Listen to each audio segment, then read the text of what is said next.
크신 나의 주 하나님은 능치 못하신 율라이프 가족 여러분 반갑습니다. 변성환 목사입니다. 3일 만에 뵙는 분들도 계시고요. 또 4개월 만에 뵙는 분들도 계시네요. 다들 평안하셨죠? 집안에 있어도 주 안에 있으면 참 자유를 누릴 수 있는 줄로 믿습니다. 주님 안에서 늘 승리하는 하루하루 열어가시기를 축원합니다. 오늘 이 시간은 뉴라이프 온라인 포럼 내가 만난 예수님 시리즈 세 번째 순서입니다. 변성환이라는 한 신앙인에게 주님은 어떤 분이신가 나누는 그런 귀한 시간인데요. 저는 저의 인생을 짧게 요약하면서 시작해보고자 합니다. 저는 목사의 첫째 아들로 출생했습니다. 그것도 여러 요일들이 있지만 굳이 주일을 택해서 태어났지요. 그리고 제가 성장하는 동안에 아버지의 담임 목회지가 3번 옮겨지게 되었는데 그때마다 저희가 이사를 하게 되면 언제나 교회 담벼락과 딱 맞붙은 사택에 살게 되었습니다. 그러니까 어릴 적에 교회란 저에게 예배의 처소이기도 했지만 또한 놀이터이기도 했지요. 또한 벌칙을 받는 곳이기도 했습니다. 무슨 말인가 하면 아버지께서 제가 잘못을 하게 되면 꾸짖으신 이후에 하나님께도 잘못했으니 교회에 가서 1시간 동안 회개기도 하고 와라 이렇게 말씀하시곤 했습니다. 그러니까 제가 어릴 적에 교회에서 얼마나 많이 기도했겠습니까? 그렇게 철이 들고 나서는요, 대학을 마치고 또 신학대학원에서 3년 그리고 선교대학원에서 3년 공부를 하고 30세에 목사 안수를 받고 그리고 지금까지 한 20여 년 목회 사역을 해오고 있습니다. 10여 년 전에 우리 가족들과 함께 미국으로 건너오게 된 것도 선교학을 좀 더 공부해 보고자 하는 이유 때문이었지요. 그리고 그 과정을 모두 마치고 귀국을 준비하던 중에 우리 늘라이프 선교교회와 연결이 되어서 이렇게 행복하게 목회 사역을 하고 있는 것입니다. 저의 짧은 인생의 양력을 소개해 드렸는데요. 누군가는 그런 생각을 하실 겁니다. 변 목사는 교회와 목회라고 하는 온실 속에서 풍파 한 점 맞지 않고 자란 화초 같구나 라고 말이죠. 그러나 사랑하는 여러분, 어떤 인생이 그렇게 살아왔겠습니까? 저 역시도 굴곡이 많았고요. 또 영적으로 육적으로 사건 사고도 많이 있었습니다. 얼른 기억을 더듬어 보면 14살 되던 해에 가정 예배를 드리다가 방언 기도가 터져가지고 주체치 못한 적도 있고요. 그리고 또 청년이 되어서는 금요 기도회를 마치고 성도들이 한둘씩 돌아가는데 홀로 남아서 기도를 했어요. 한 2시간 정도 기도하고 난 줄로 알았는데 기도 마치고 일어나 보니까 동이 터 있는 겁니다. 한 8시간을 기도를 한 거예요. 정말로 세상과 나는 간 곳 없고 오직 주님만 보이는 그런 영적 체험도 했던 것이죠. 그리고 나중 단기 선교를 갔을 때는 그 무슬림 촌장 하나가 가족들과 친지들을 다 이끌고 한 60여 명이 이렇게 교회로 오게 되는 그런 기적도 경험한 바가 있습니다. 그뿐 아니라 저는 또한 어렸을 때에 아버지 따라서 기도원에 올라갔다가 물놀이 하던 중에 뒤통수가 깨져가지고 수술도 하고요. 또 청소년기에는 편두통하고 저혈압 때문에 늘 약을 달고 살기도 했고요. 그리고 운전을 한 이후에는 차량이 반파되는 그런 사고를 경험한 적도 있습니다. 이 모든 일들이 다 사실은 간증거리예요.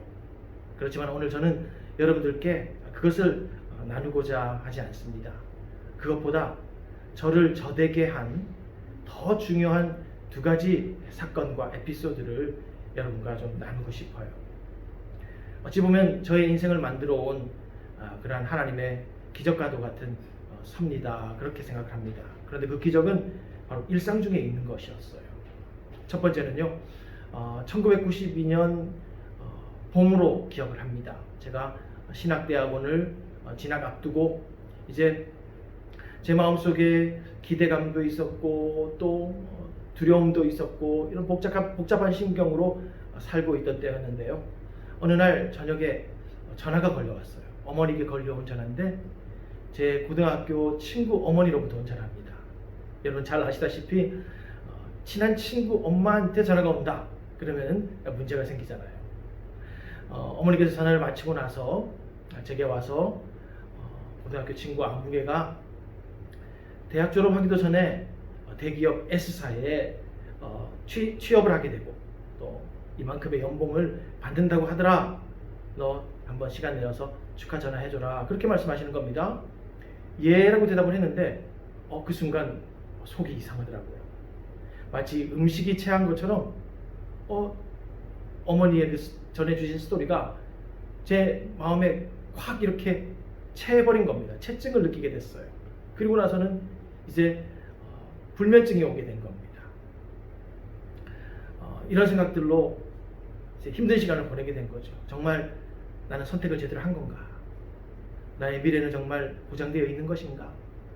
어머니는 과연 신학대학원 간 아들을 자랑이라도 했을까? 그런 복잡한 생각들이 계속 꼬리를 물고 했던 거죠. 그렇게 한 3일 정도를 지났을까요? 그날 밤도 잠을 이루지 못해서 뒤척이고 있는데 그날 저의 이렇게 방황하는 생각과 감정과 의지를 딱 잡아주는 소망의 닷줄 하나를 제가 붙들게 됐습니다. 그것이 무엇인가 하면요, 바로 이겁니다. 말씀 암송 카드였어요. 제가 당시에 제자 훈련을 받고 있었는데 아침에 묵상한 말씀 중에 은혜가 되는 구절을 적어가지고 이렇게 고무밴드에 12개씩 묶어서 하루하루 이렇게 제가 암송하고 그랬었어요. 근데 그 중에 한 말씀 이거였습니다. 시편 4편 7절 8절 말씀인데요. 주께서 내 마음에 두신 기쁨은 저희의 곡식과 새 포도주에 풍성할 때보다 더하니이다. 내가 편안히 눕고 자기도 하리니 나를 안전히 거하게 하시는 이는 오직 여호와시니이다. 바로 그 말씀이었습니다. 처음에는 암송을 위해서 이렇게 묵상을 하고 2번, 3번 묵상을 하는데 갑자기 이 말씀들이 마치 쓰나미처럼 살아 일어나서 저를 덮쳐오는 거예요. 저의 감정과 생각을 압도해 버렸습니다. 오직 이 말씀 속에 있는 그런 약속만이 저 앞에 리얼리티로 이렇게 살아나게 된 것이죠. 내가 가진 기쁨이 무엇인가? 구원받은 기쁨, 새 사람 된 기쁨, 성장해 가는 기쁨, 기도 응답의 기쁨, 그리고 또한 말씀을 깨닫고 또 그 말씀을 전할 수 있는 기쁨. 그 기쁨이 제 안에 샘솟듯 일어나면서 제게 있었던 그 모든 방황하던 생각과 감정이 다 잠재워진 것이죠. 말씀의 약속이 이런 것이구나 깊이 깨닫는 인생의 놀라운 반전이었던 겁니다. 두 번째 사건도 소개하고 싶어요. 한 1년 정도 지났을까요? 제가 서울 여자대학교 교목실로부터 요청을 받아서 한 2년간 성가대원들 성경 공부도 인도하고 또 일주일에 2번 채플에서 드럼도 치는 그런 사역을 제가 하게 되었습니다. 그런 사역을 한 6개월 정도 이어갔는데 교목실장 목사님이 저한테 성가대원들 중에 몇몇을 뽑아서 드럼을 좀 가르쳐 달라 그렇게 요청하시는 거죠. 흔쾌히 수락을 하고 날짜를 잡았어요.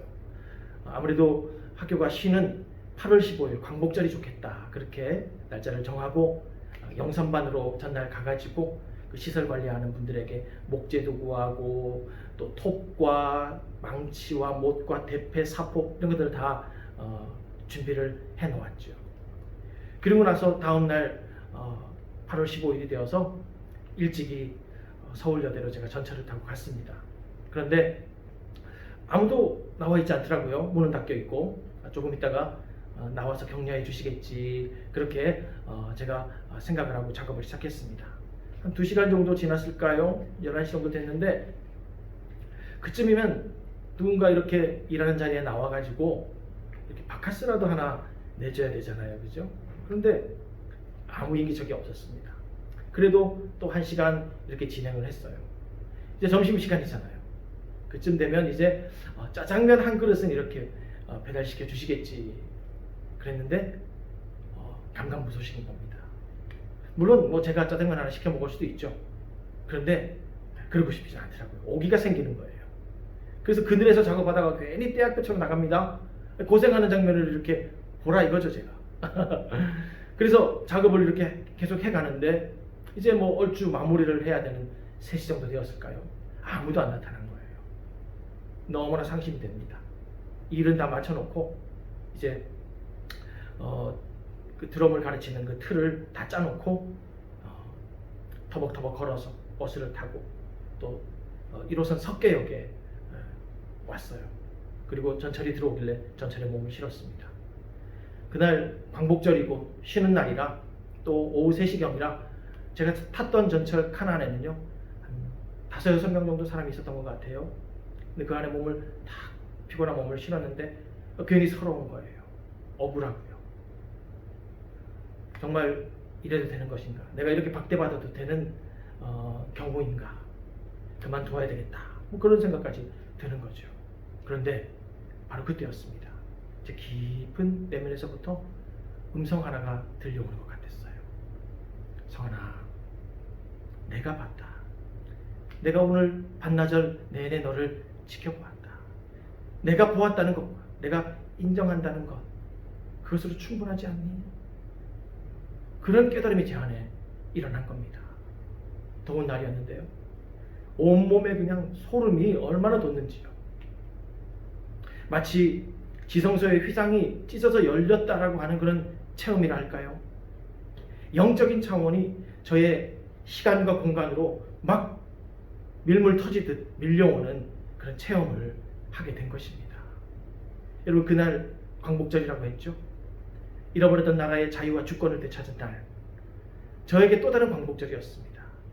사람들의 시선과 사람들의 눈으로부터 자유해지는 그러한 광복을 경험을 한 것이죠.